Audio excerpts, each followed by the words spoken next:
Before we begin, a quick word of caution. This episode could discuss serious topics, including suicidal thoughts, sexual assault, and rape. These are difficult subjects, and they may be upsetting or triggering for some of our listeners. If you prefer not to hear about these issues today, please take care of yourself and skip ahead or join us for another episode. If you choose to stay, you'll hear Samantha get madder in hell as we discuss these cases and the events that occurred. Hey y'all, I'm Elisa. And I'm Samantha. And welcome to Watch for Deer. Hey, it's been a while since we've been here. We have been MIA, however, not really. We've been working behind the scenes. We've been working, and it's cool. However, I need you to do your talking because this is empty. Okay, so first things first is we got the wonderful opportunity last week? It was last week. We got invited to be on Creepalachia. If you don't know who they are or he is, make sure you go and follow him. I'm going to have to look at you. I can't look at the camera and you because this is a conversation. So it's just going to be me and you. It's okay. We could do this. We're not going to tell you exactly what happened on the podcast with him. You have to listen to that. But we got to listen to it early. It doesn't drop it drops on November 17th, and it'll be a YouTube video. And Elisa, I have laughed because we recorded for so long. 3 hours. It's a long one. I forgot what we had talked about. And I wish that we could talk about it here, and maybe one of these days we will, but you'll get to hear it. You'll get to hear it soon. Anyways, it is hilarious. It is. We had a blast. JD was awesome. JD is awesome. We can't wait. He's already invited us back to come and record again. We get to record again. We get to come back. So thank you so much, JD. We're and the so only excited. way I'm going back is if it's not snowing. You are not going to get my hind end up in Beckley and snowed in, especially with you all wanting to chase the devil or whatever it is that you all are doing. Okay. I'm not about that life. So also we want to take just a moment and thank our huge sponsors. Can you believe that we we're have saying sponsors that? now? Elisa. It's so crazy. Hold on. I feel Geeky high five. Hold on. So we want to say thank you to Sanders Tire and Enlightened Weight and Wellness. With you guys, literally, we couldn't do this without you adding video and all the things. So thank you so much. We are so appreciative. And what I love most about Sanders Tires, Mick and Aletha sponsoring us, they're in Lavalette, which is not far from where we are at all. I talked about them a few episodes ago, probably maybe like 10 or 15 episodes ago. How awesome they were. And there wasn't even a sponsorship into play. No. We weren't even talking about it or anything. And I was talking about how when I go there, I'm not treated like I'm dumb because I'm a female. Exactly. And I'm not being they're not trying to sell me something not a extra pushy sales pitch. Because they don't know what I'm talking about. They do exactly what's needed done. Yeah. And of course, if they find something, they'll be like, hey, Sam, just letting you know, this is wrong. This is, but they don't ever try to sell me anything extra. Like, I've been treated like an idiot. Oh, I have too. When it comes to mechanics. I've been to get my oil changed, and they've tried to sell me air filters, and you got to have a fuel injection, I think they have to do that. Or whatever. I think oil places have to do that, but worst. it's a lot. It is a lot. So, what do you have sitting in front of you, Miss Samantha? So, in this box is wine, and we've not opened it. I have tore the flap here, but there's another thing here. Last week or something, Kirkwood Winery, and we know from listening to this podcast that I love them. I had commented that they had a new wine out, and they want put it in a crock pot. It's really good, warm, and all this stuff. And I tagged Elisa in it in our podcast, and I was like, we are definitely going to try this. Absolutely. That's not what I meant to do. You went like this and then coughed. Well, I meant to say excuse me, and then I coughed. I coughed into Mike's face. Welcome to Watch for Deer.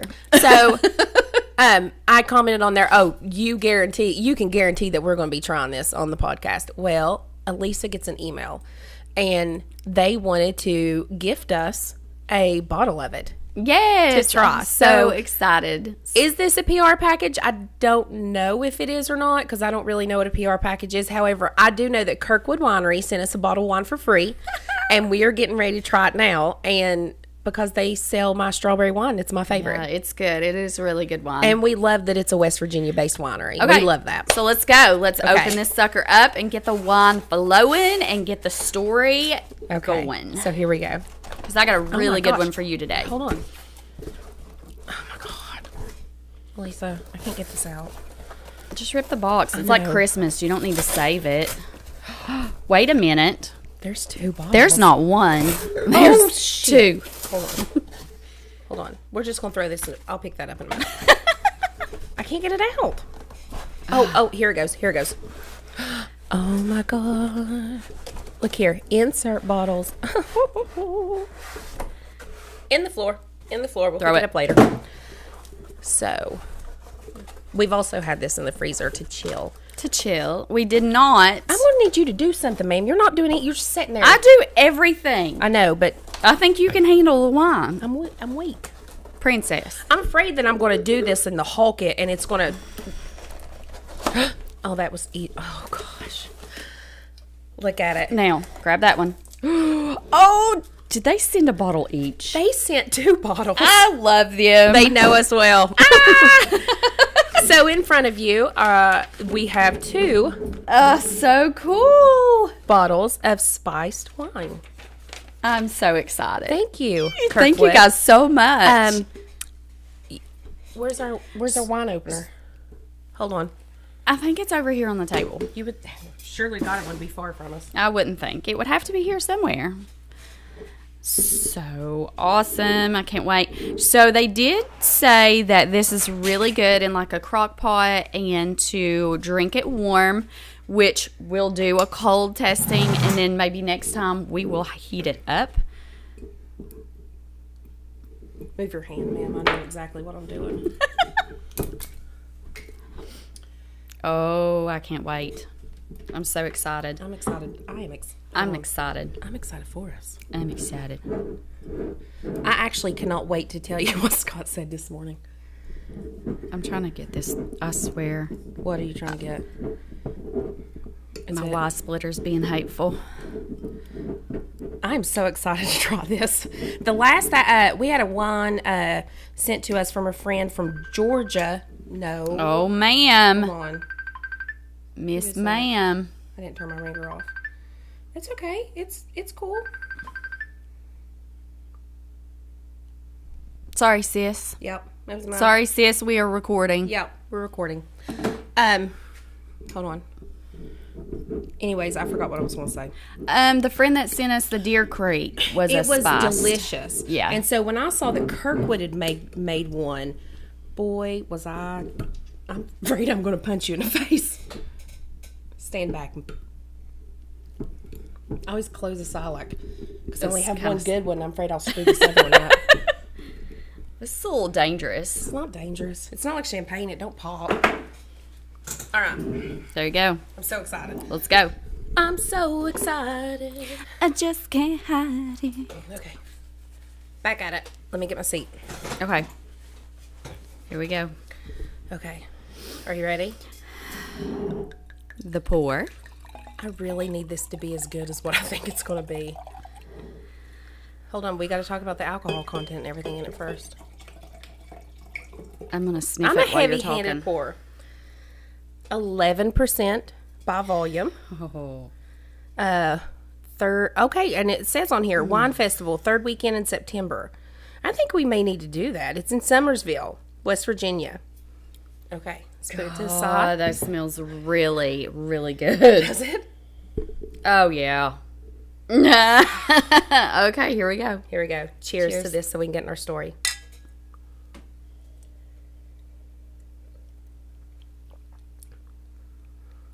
Oh. It tastes like apple juice. I know why they sent 2 bottles, because one ain't going to make it through an episode. It tastes like apple juice. You know what? I can agree with you. Oh my gosh. This is going to be delicious. Heat it up on absolutely. like put in a crock pot on a cold day. No, on a cold night in front of a bonfire. Let's go. Fire pit. It's so good. At least that's so good. You need to not chug, ma'am. That's 11% alcohol. I can't help it. It's delicious. Go grab you a bottle of Kirkwood. I have yet to have a bottle of wine of theirs that was not fantastic. I actually like that better than the Deer Creek. Sorry, Deer Creek. It's good. Theirs is a little bit more... I tell you what's dangerous about this. You can't tell there's alcohol in it. So you got to be careful when you drink a wine, especially a wine that's this good. Yeah. Girls, I'm going to need you to buy this, and then let's talk about it. Let's keep drinking. I'm going to need you not chug that either. I'm going to have to stop. Okay. Okay. So I want to tell you what. I need to look on my phone to make sure. Because as soon as he said it, I started laughing. And I was like, I'm going to talk about this on the podcast. Hold on. Okay. Scotty has been very sick. Since Friday night, we went out to Rocco's for dinner. And when we got back, we went to the paddock to play pool. There was a bunch of us. Anyways, he got sick. And he was like, let's go. I don't feel good. Well, we got home. He puked all evening. And it wasn't because of Rocco's. He's got stomach virus. Right. He puked all evening. And then he vomited half the night. All day yesterday he was sick. And he's been sick this morning. He's got a really bad stomach virus. Well, he slept in the recliner last night. And he told me, he was like, I'm not going to come to bed. I'm going to sleep in the recliner. Well, I have a dog. His name's Teddy. We call him Teddy Bear. He's named after Teddifer. He's named after Theodore Roosevelt. Well, anyways, Teddy sleeps with me every night. And Teddy sleeps at my head. My pillow's here, right? And Teddy sleeps with his body this way and his head here. Scott sleeps on this side of me. And Teddy will get comfortable in the middle of the night and he will roll over on his back, right? You know how dogs are. He's just on his back. Living their best life. He's living his best life. Living their best life. Well, sometimes in the night, Teddy Bear will scooch down a little bit, just waller and all this stuff. And sometimes Scotty wakes up and he's very upset because he wakes up and Teddy's testicles are right in his face. And Scott gets mad. I'd be upset if I woke up to a ball sack in my face. Yeah, too. he was really, he gets really mad about it. And I kind of laugh because, just imagine my little teddy bear's, testicles in Scotty's face and even trying to sleep. And it's funny. Well, this morning I tell Scott, I'm like, me and Teddy Bear slept so good. He slept on your pillow all night, he covered up. Me and him buggled, snuggled up. And Scott's like, well, I'm surprised he... Scott's like, I'm surprised he could sleep at all without my breath on his nuts. And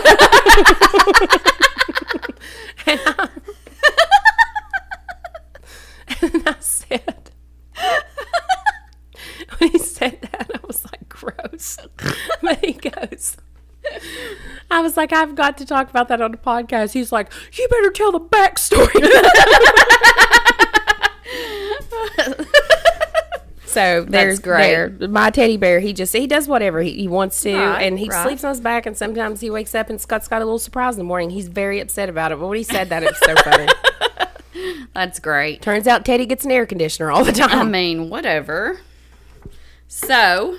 I don't think we have any other business.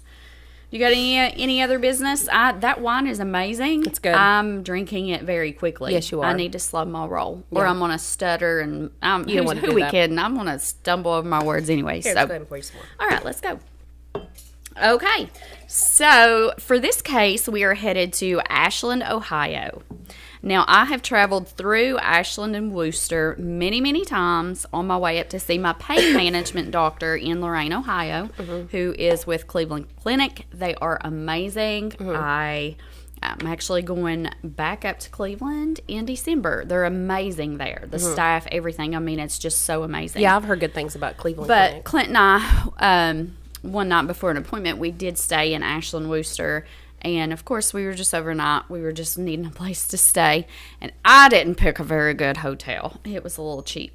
They had ashtrays in the bathroom still. So, we could have been murdered, whatever. It's a little shady. Is that how you judge that? If they've got ashtrays in the bathroom, it's old. Going to get murdered. No, it's old. Frederick had ashtrays in the bathroom. But this is old, old, musty. It was bad. It was not good. I can't pick hotels anymore. So, anywho. But this is about a guy that you've probably never heard of. Probably not. Our listeners have probably never heard of this guy. Don't judge our listeners. This case is also a fairly recent one. So let's grab a drink and dive in. How recent? Recent enough that I'm going to be afraid? Or before my time? Take a drink. Now, Ashland, Ohio, once known as Uniontown, was a manufacturing hub with over 50 facilities in its glory days. By the 1960s, those factories began to shut down and move overseas due to labor costs. Thousands lost their jobs and fell on hard times. To set the scene, It's not her house. She don't care. I don't live here. To set the scene, we have an old manufacturing town that had fallen on hard times and a lot of vacant buildings. Oh, speaking of that, did you hear that the steel mill's closing? They're losing 100 jobs. The melt shop? The melt shop is shutting down. Yeah, 100 jobs. See, that's the really sad part with technology and technological advancements is when that happens, jobs are... Well, I had seen somewhere or read somewhere or maybe in a PD, a professional development that they've done at school. But the jobs that our children will need that are in elementary school now, the jobs that they will need to be trained for, most of them don't even exist right now. Really? Most of those jobs don't even exist right now. Isn't that crazy? Yeah. That's... How do you train somebody for a job that doesn't exist? I don't know. It's AI, it's computers, it's all of that, all of those things. I could totally have AI write my stories, but what's the fun in that? There's no fun in that. There's no I will fun in have it. AI check stuff. Like I'll check stuff, but now you have to check AI too, because a lot of the times I'll just ask it a question and it'll say something and I'm like, and that's it's not wrong. Right. Yeah. So AI's great, but it's not. Now, I have used AI to do like a summary of like an episode sometimes when I have like writer's block and I can't come up with a catchy little phrase or something. I'll use AI, and most of the time I'll take bits and pieces of it and just kind of create my own because I don't like just copy and paste. So. Right. Okay, go ahead. I'm sorry. So, on a dark September morning in 2016, a 911 dispatcher, Sarah Miller, received a call. I've been abducted. Ew. Please hurry. Why are you whispering like that? Because she had to whisper. Oh, God. When she called 911, she had to whisper. The caller was talking very softly, and the dispatcher couldn't even get an address. The only information the caller was able to give was that she was being held in one of the two houses across from the 4th Street laundromat. Upon arrival, the officers stealthily stalked around the two buildings, trying to determine, without alarming the suspect, which house she was located in. Now, all the doors on both houses were locked. After a few minutes, the officers, not really finding anything alarming, they started to turn around and head back to their cruisers when Officer Dorsey had a gut feeling. Dorsey goes back around and continues to search for a way in. Now at the rear door, he tries and opens a screen door, but the big wood door behind it was locked. When the dispatcher stated, the caller said she could hear the officer at the door. So she has been abducted. She is in this vacant home. She can hear the police officer rattling the door handle. Okay. So close to freedom. Okay? Yeah. She tells the dispatcher that she's at the side, so he walks around, and he can see her hand up on the window pane. The door was locked, and it took some coaxing, but finally, the dispatcher was able to convince her to slip over top of her abductor and unlock the door. Did she kill him? So she slips out of bed. She's laying beside him. Oh, he's asleep. He's asleep. I hate that I smiled like that when I was like, did she kill him? Slips over top of him and unlocks the door. Okay. There she was, standing nude with bruises and sheer terror on her face. after a few seconds, Officer Dorsey was able to convince her to walk towards him and towards her freedom. She was so... What was her name? Just wait. I was going to say, this doesn't sound... Just wait. Just hold on. This doesn't sound so foreign to me. Once secured, the officers entered the home and was faced with a putrid smell. They then convened to the bedroom in which the victim came from, and they could see a man lying face down on a mattress. "Put your hands up and don't effing move." Ooh. The suspect complied, and he was apprehended. The end. No. Having seen Shawn... Wait. Okay. So, having seen Shawn as something of an older... I feel like I'm missing something. Did you throw your paper? Can I pause it? No, you can't pause it. Okay, wait. No. We are live. This is what happens. Okay, yeah. You threw I stuff. did. We're good. Okay. We're good. Okay, go on. Having seen Shawn as something of an older brother, the 38-year-old Jane Doe had first met Grate in the summer of 2016 at the Ashland Salvation Army Community Center. There, they would share lunch and go on long walks, frequently discussing the Bible and occasionally playing tennis at Brookside Park in Ashland. Despite Grate's attempts to sexually engage with her, her relationship with him was described as completely platonic, refusing to even exchange phone numbers. However, on September 11th of 2016... Oh, okay. So it's not been that long. It's not that long. It's like 9 years. Yeah, Okay. Nope. Grate persuaded Doe to walk with him to the Ashland house on 363 Covert Court to receive some clothes that he had in his possession. She'd received some before, and she was very appreciative of the gesture. Doe made up a little care package as a thank you to Grate, along with a new Bible that she had gotten for Grate because he didn't have his own. Grate wanted more, but Doe insisted that she was saving herself for marriage. She was very religious, so much that it could even be seen in her paintings. She studied the Bible and was currently learning Hebrew, so she could read it in Hebrew. She wanted to read the Bible in Hebrew. Is that its original language? That's I the think original so. script. Yeah. As Doe read the Bible in Grate's room, his friendly demeanor changed as he returned from the house's kitchen. Grate pulled the Bible out of her hand, telling her that she was not going anywhere. Doe resisted Grate, after which he beat and strangled her. Are you saying Gray or Great? Grate. Grate. Okay, Grate. His name's Shawn Grate. Shawn with an H or an EA? With a W. SHAWN? Okay. Yeah. Shawn Grate. Shawn Grate. Yep. So he strangled her, and then he proceeded to bind her in various weird positions. Okay. The assault continued, and at one point he had left the home and had restrained her so that any movement that she made caused the ligature to tighten around her neck, and it would eventually strangle her. So she was basically hogtied, and any movement that she made caused the rope to tighten around her neck. Oh my God. So if she wasn't perfectly still, she could strangle to death. She could strangle herself to death. Oh my God. After coming back, he told her he wasn't through with you yet. You better find a way out or I am going to kill you. Doe was so lucky she was brave enough to slip and make that 911 call. Hold on one second. He told her, if you don't find a way out, I'm going to kill you. So he's like saying, hey, you better get away. Yeah. Okay. Yep. How long how long was she with him from the 911? We'll get there. Okay. I just want to know. You're just a little bit ahead. Okay. So she was very lucky that she decided to make that 911 call. Otherwise, she could have died. Now, during the 3-day assault, she had sustained extensive bruising and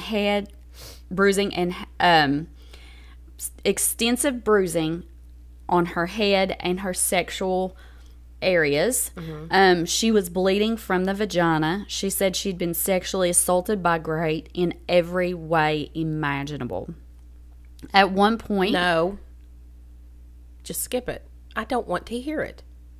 At one point, she recalled he even put makeup on her and posed her and took pictures. That's not what I thought. I mean, that's still just as bad. I don't know. Your mind was going crazy. I don't know why I sat here and let you do this. Because you enjoy keep showing up. The torment. No, I do not. Now, on numerous occasions, he would choke her, and at one point she pleaded with him, "I can't do this anymore. Just kill me." Oh. During the assault, Grate had also shaved a heart shape into her pubic hair. Why are you telling me which this? was removed following an examination by a sexual assault forensic examiner. Is this dude dead? I hope he's dead. What officers found when securing the property were 2 dead bodies. Oh, my God. And the suspect would lead them to a third. How far is this from where we're at right now? Did you say Ashland, Ohio? Ashland and Worcester is 3 hours to Columbus. 4 hours, 4.5 hours. I'm looking it up right now. Probably. Because you would have thought, so I've never heard of this. I thought that this sounded like Worcester, 4.5. 4 hours. 4 hours. I was going to say, it's about an hour north of Columbus. What are you doing, news media around here, not covering this type of stuff? Maybe they did. Maybe it was just a night that I wasn't watching it. I just think that I would have heard of this. Go on. I'm mad now. Well, like I said, I stumbled on this. I hadn't heard imagine of it. what your search history looks like, and when you say I stumbled upon this, never in my life have I stumbled upon something like this. I'm sure I'm on the FBI's most watch list. As you should be. Go ahead. It is what it is. So, Stacy Stanley's family had reported her missing the week before Grate was arrested. Mm-hmm. Okay? Her body was found at the Ashland house where Grate was arrested. Okay. She is also known as Stacy Hicks. An autopsy concluded she was strangled to death. The second body was Elizabeth Griffith. She'd been missing for about a month before Grate was arrested. Now, her body was also found at the Ashland house where he was arrested. An autopsy concluded she, too, was strangled to death. So, that's just awful. The third body that he led officers to on the day of his arrest was Candace Cunningham. Cunningham was 29 years old and believed she had found the perfect guy when she met Grate. They had a 5-year on and off relationship, and Grate led police to what he said was her body in a neighboring Richland County on the day of his arrest. Police found the body behind a house that had burnt down. He had confessed to killing her in June of 2016, but not before she endured 3 days of torture. Grate had described her as a problem. So, who was Shawn Michael Grate? He was born in Marion, Ohio on August 8th of 1976 to Terry Grate and Teresa McFarland. Don't you go there a lot for work? Marion? No, I was thinking of Marietta. No. He was said to have lived a pretty normal life. He played softball. He played football in his backyard. He was very social with the neighborhood children. Nothing out of the ordinary. Yeah. Now, in school, Grate was said to have had many problems and was held back for kindergarten and the first grade of his education. Mm-hmm. Despite these problems, he was said to be very charming. He had big blue eyes and blonde hair, and he was irresistible. A former female friend said that all the girls liked Shawn. So he's very handsome. He's very charismatic. Even as an adult? Even as an adult. Let's see a picture. Nope. Show me a picture. Google. No. Hold on before you go anymore. I will be the judge of this handsomeness. Google. Shawn Michael Grate. No, I will not be able to find him in because maps. I need to. Shawn Michael. Nope. Grate. Grate. Grate. I got it. Grate. Willow. Willow. Shawn Michael Grate is an American serial killer. Okay, right here. No, he's not. Nope. He looks crazy. He looks crazy He's to me. got them crazy eyes. He looks crazy.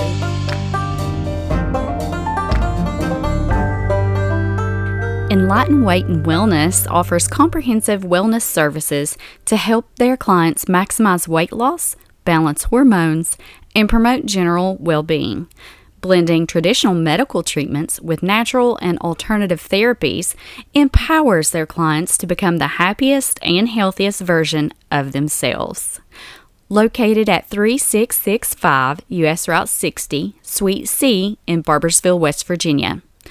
Call them at 304-955-1679 or check out their site at enlightenedweightandwellness.com.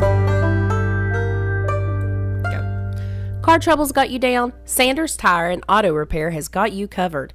Engine repair, transmissions, alignments, diagnostics, suspension fixes, welding, wheel straightening. These folks do it all.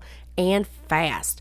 No upsells, just honest work backed by a 2-year, 24,000-mile warranty. Feels like having a pit crew in your own backyard. Thousands of happy customers can't be wrong. Swing by Sanders Tire and Auto Repair in Lavallette, West Virginia, where your ride gets the royal treatment and you get peace of mind. Now offering road hazard on your new tire purchase to help protect your investment. Check them out now or give them a call at 304-528-9800 to schedule your appointment. Elisa, what was that number again? I was driving my car the other day and it was acting a little wonky. I don't know how to describe it. It's 304-528-9800. Give them a call. Awesome. I'll call Megan and Letha. Thanks. Okay. So, 2 days before Shawn's 6th birthday, his parents divorced on August 6th of 1982. When Grate was 11, his mother had abandoned the family in Ohio. Hold on. Should I hold that picture up like this to everybody? Hold on. No, we'll have them put a picture up. Oh, they will? Sure. Cool. Can they do this? Can they do this? This. Bing. Is Shawn Michael Grate. Let's see if that works. This. Okay. So when Grate was 11, his mother abandoned the family in Ohio to live with a man in Kentucky. Grate was upset with this affair, and he did not like Teresa's boyfriends, continuing to live with his father for the next 4 years. Mm-hmm. Living with his father, he attended River Valley High School, where he excelled as a baseball player, but never played again after breaking his arm, which required surgery following the discovery of a tumor in his arm. Harboring murderous fantasies toward his mother from a young age. I was wondering what you were going to say there. Hold on. I don't know if that's the answer or not. Keep drinking till the words flow. Okay. It's my motto. That's my motto. That's my motto. Podcast recording day, that's our motto. That's our motto. According to a high school girlfriend, Grate would lie on the couch for days at a time before he would return to normal. A court psychiatrist described Grate as kind of a depressed kid, despite his reputation as a happy youth, stating that his condition had hailed from neglect and emotional detachment faced in childhood. So this probably brings up the whole nature over nurture. Yeah. Yeah. He began to show his dark side early on. He tended to be jealous, controlling, and very violent. The custody of Shawn and his brother was transferred to their father, Terry, on June 28th of 1994. At the age of 23, he was arrested for grabbing his girlfriend's throat on November 24th of 1994. Grate broke into the home of his pregnant girlfriend and hid all night under her couch before assaulting her and her sister with a butcher knife. Oh my God, how tall was that couch? I don't know. I've never seen a couch that you could crawl underneath of. Never. I don't know. That couch would have to be that far off the ground. If he's a skinny guy, not really. Lord, there's a gnat or a fly in here. It just attacked me. It likes you. It should. Now, his mother stated in the only interview that she'd ever done regarding her son, yes, he's good looking, but the devil is good looking too. You find out he's charming and can charm the pants off anyone. Grate was known to exploit kind people, showing signs of mental health issues and erratic behavior. Grate was described as the boy next door by one of his female childhood friends, Julia. Julia says she never remembers Grate being troubled when they were growing up, and she had known him since they were 5. Now, we're going to talk about a couple of his other victims, and we're going to kind of go into detail about them. Yay. Stacy Stanley, also known as Stacy Hicks. You haven't told us the name of the girl that got away yet, have you? Her name's Jane Doe. It is unreleased. Really? Really. Probably because of trauma. Yep. We will not know her name. And that's she goes fine. by Jane Doe. That's fine. Yeah. Could you imagine if they released her name, like the media and stuff that would want her interviews with her? Any podcasters, like I would never contact her, but there's podcasters out there that would, and just keep bringing that, that wound up. Yeah, salt in the wound. Yeah. Yeah. So Stanley's family had reported her missing the week before Grate was arrested. Her body was found at the Ashland house where Grate had been arrested, where they found Jane Doe.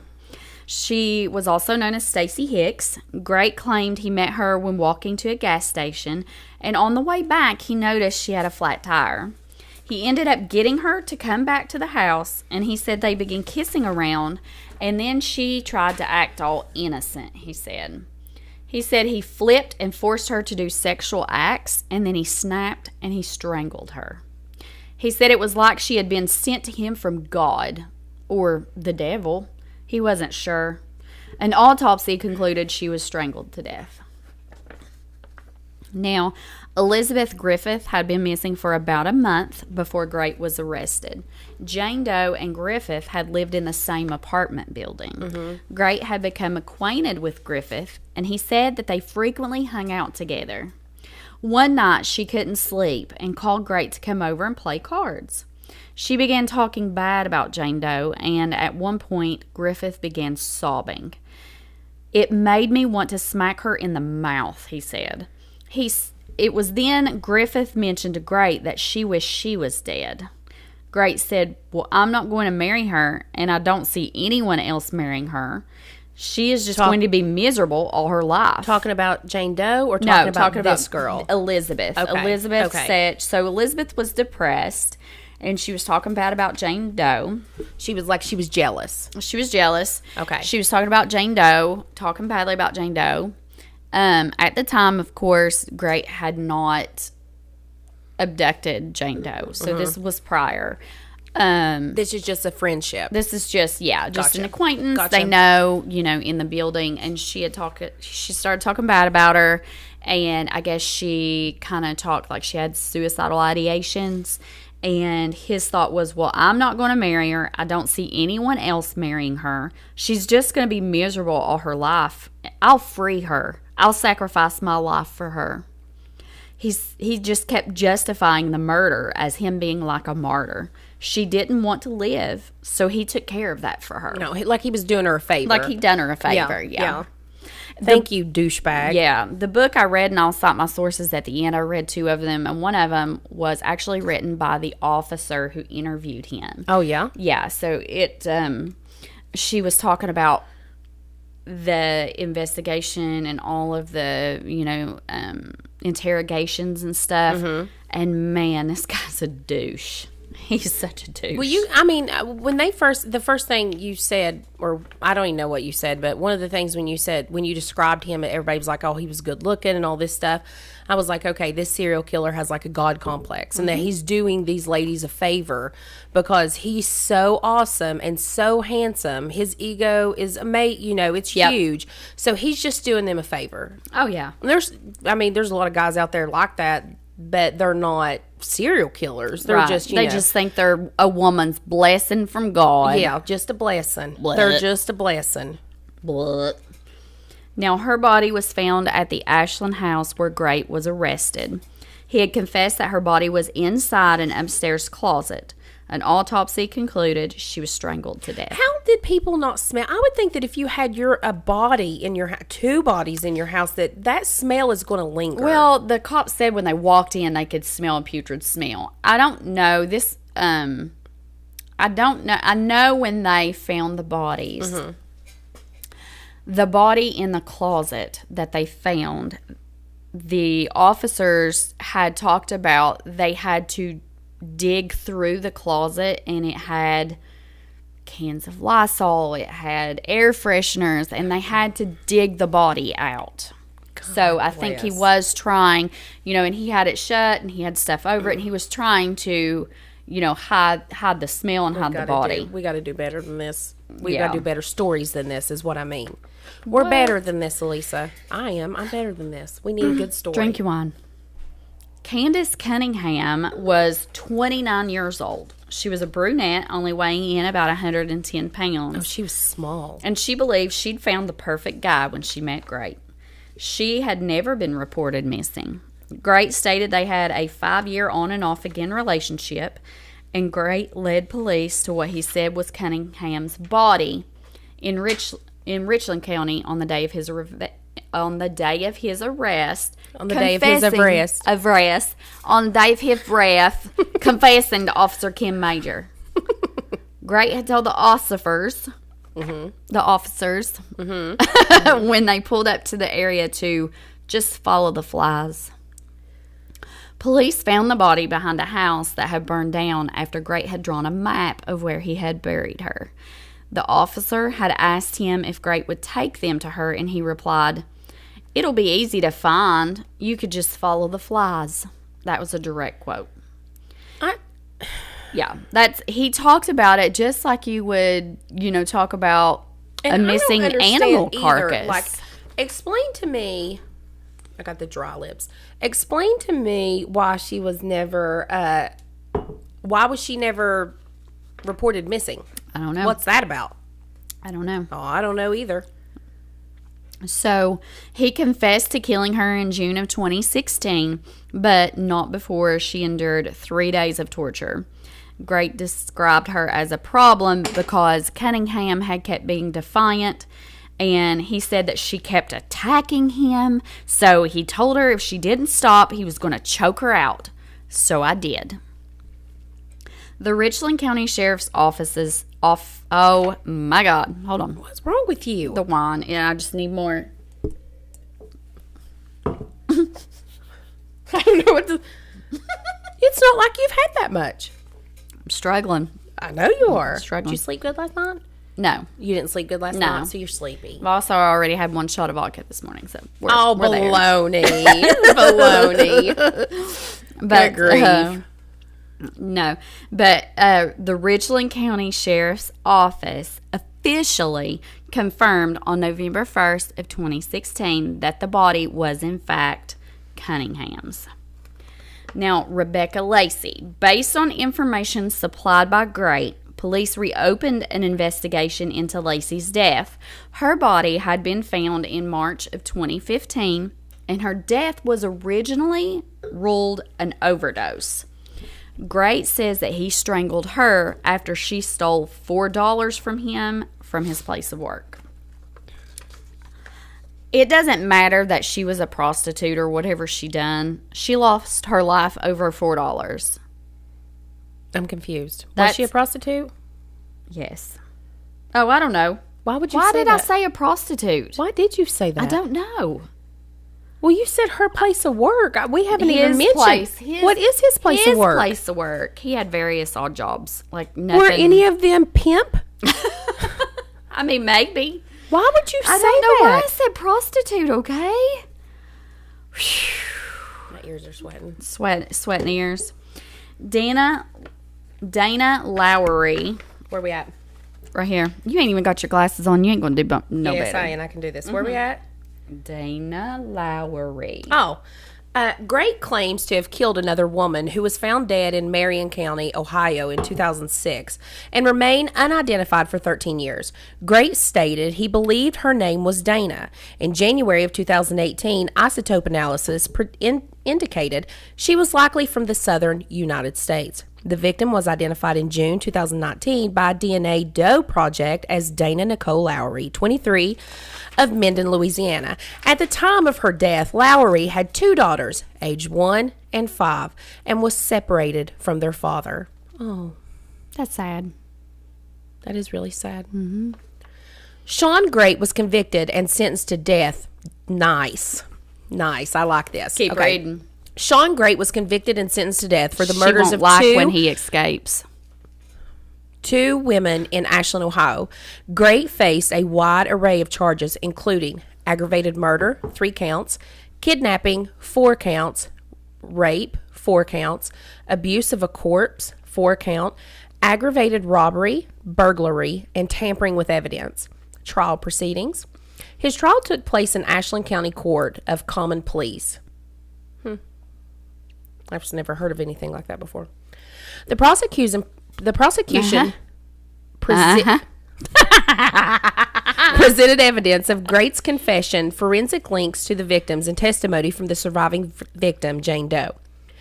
Grate's defense focused on mental health issues, attempting to argue for not guilty by the reason of insanity, but this was rejected by the court supreme. You mean the Supreme Court? Yes. You wrote the Court Supreme. Yoda. In 2018, Grate was sentenced to death for the murders of Stanley and Griffith, as he should have been.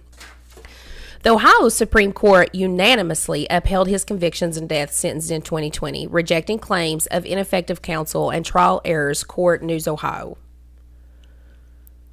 Hold on. Ineffective counsel and trial errors, Court News Ohio? Doesn't make sense. The Ohio Supreme Court unanimously upheld his convictions and death sentence in 2020. Oh, they rejected claims of ineffective counsel and trial errors, says the Court News in Ohio. Says the Court News in Ohio. So basically what happened was he tried to appeal or whatever, and based on his sentencing, they rejected the claims that he had an ineffective counsel and he wasn't. Yes, he tried to claim. I get what you're saying. Yeah. Grate filed further. See, I have to go like this. Grate filed further appeals, including a petition to the U.S. Supreme Court, which was denied. Grate remains on death row. Ooh, at Chillicothe Correctional Institute. That's not that far from here either. No, I pass there a lot. His execution, originally scheduled for March 19, 2025, has been delayed due to ongoing appeals. Yep. And there's your... So, tell about that, and then I'll talk about... There's this guy... that I'm gonna say his name because I actually want to do a story on it. He's in South Carolina and he killed a family. I can go ahead and actually tell you the story a little bit for what I know now. Yeah. But he killed a family. I'm not going to tell all of them. But so he gets in there. I can't remember his name because this is just from what I've read so far. I'll go ahead and break it down for you. He actually I think I have his name wrote down. Wait 1 second. But I'm afraid to say his name because what if I'm wrong a little bit because I have nothing to tell the story with. But his name is Stephen Bryant. Stephen Bryant. So he goes to this, he kills a family. He kills a mom, a 5-year-old boy, her son, the dad, and the daughter. He goes in at first, ties the mom up and ties the 5-year-old boy up. And threatens her, and I just actually don't even want to talk about it. He threatens her and all this stuff. The daughter comes home from school. He takes the daughter and assaults her and then kills her. He comes back and tells the mom. Again, this guy's name is Stephen Bryant. He goes back in and tells the mom, he was like, I just, assaulted. He didn't say assaulted. And killed your daughter, and now I'm going to kill your son too. I think he was 5 years old. He takes the little boys. This is going to infuriate you. This is what our justice system does. He takes the little boy and he grabs his neck and does this, but it doesn't kill him because he doesn't know what he's doing. He told the mom, he was like, I'm going to kill your son, but he doesn't know he don't have a clue. But he does kill the son though. Yeah. The dad comes in. He takes a aluminum baseball bat to the dad and kills the dad, or thinks he kills the dad. And the dad gets back up. And I don't know at this point he kills the mom, but I know the dad shot him or stabbed him or something, but then he did retaliate and killed the dad, and then he did kill the mom. So he goes in there and kills this whole family. The whole reason he said that he done this was because he believed, and I don't remember the family's last name, that they had stolen something off of him. It wasn't even them. Wasn't even the right people. Okay, this happened 32 years ago. 32 years ago, he brutally showed up to these people's house. Accidentally murdered an entire family. He killed the whole family, Killed the whole family, children, everything, killed them, tortured them. He got 32 years on death row, and they just executed him last week. 32 years he got to live for the appeals and stuff. It's bull. It is such bull. That people like that get to live for 32 years. Yeah. I get it. You get an appeal or whatever. But we're also supposed to be able to have swift judgment. It's ridiculous. Well, when you know 100% that this person committed the crime. He said he did. They should not have to wait. The taxpayers should not have to pay for him to live 32 years. And you think, too, here's the thing about that. You think that you're like, oh, and I don't know. I mean, I'm not saying you or you all or whatever, but I'm just thinking you would not think that it's a ton of money to have one of these inmates and to house them and all that stuff. You wouldn't think that it would cost that much because they don't get like fantastic food and all this, as they should not. It is outrageously expensive by the day. And well, of for course. 32 years, yeah, he got to live past. He killed that 5-year-old kid, and that kid would have been 30. So that kid would have almost been our age right now. No. It just makes me mad. And this guy right here, because of the appeals and stuff. There shouldn't be. These women. I don't understand. He confessed. There should not be any appeals, period. I know, if he confessed, which they did, again, my source I had some from Wiki, but most of it came from A Hunger to Kill by Kim Major and Lisa Pulitzer. But in that, she kept him talking, and he kept talking about why he killed, his mental state and things. I don't give a flying popcorn fart. I don't give a flying popcorn fart about his mental state. Right. When he confessed, they should have been like, okay, have a sentencing. You're sentenced to death. We will execute you next Monday or whatever, and just go. Time. No. It is crazy. It's crazy to me. 32 years. This guy's been in jail for 5 or 6 now. He could be in there for 20 some more. Yeah. They may repeal something, and he may not even get put to death after all the shitty things that he did. Yeah. I can't stand it. It makes me so mad. That bothers me so much. Oh, yeah. And I know that people are listening to this and you get bothered by it too. It's just ridiculous. It is ridiculous. So let's just say his mental health wasn't where it was supposed to be, and he admitted to something that, let's say he had cognitive issues. Yeah. And we've heard before that sometimes the police will talk to people who have these cognitive issues, and these people will say that they did something that they didn't do. Right. That's different. Right. They know that he did this. They know he did it. Without a doubt. He confessed to it. They have it in his house. He led them to a body. He led them to the body. He talked about it and everything. I don't understand why he gets to see another sunrise. Yeah. I don't understand why he gets to see another sunrise. Legal bullshit. I just don't understand It's it. stupid. I agree. Explain it to me. I can't make it make sense. Anyways, that Stephen Bryant, he just got put to death. And I think he was waiting on like another appeal or something, and I don't know, whatever. But he killed a whole family, 5-year-old kid. That's 5-year-old stupid. little boy. It's So, stupid. well, you've thoroughly made me mad today. I know your face is flushing. You're welcome. Is it? A little bit. Probably the wine. It's probably the wine. It's honestly, I flush and it's too. probably my blood pressure. It's probably the wine and my blood pressure. Yeah. You probably ought to take a blood pressure pill before we record. I take one every day because of you. I take a blood pressure pill every day because of you. All right. Well, that's all we have for you today. So if you don't mind, go like, rate, and review us on Spotify. Be sure to follow. Mm-hmm. Make sure that you follow us on TikTok, on Facebook, because we post some things there. Follow us on Facebook. Like, I really want some we have some Facebook followers. Yeah. I'm not saying that, and I love the ones that we have, but we're pretty active. It's grown a little bit, too, Yeah. since Creepalacha posted that yesterday. We're pretty active on the Facebook. Yeah. I try to be pretty consistent with posting content on TikTok. I'm not the best, but hopefully I'll get there. Sorry. I'm pretty consistent with the Facebook.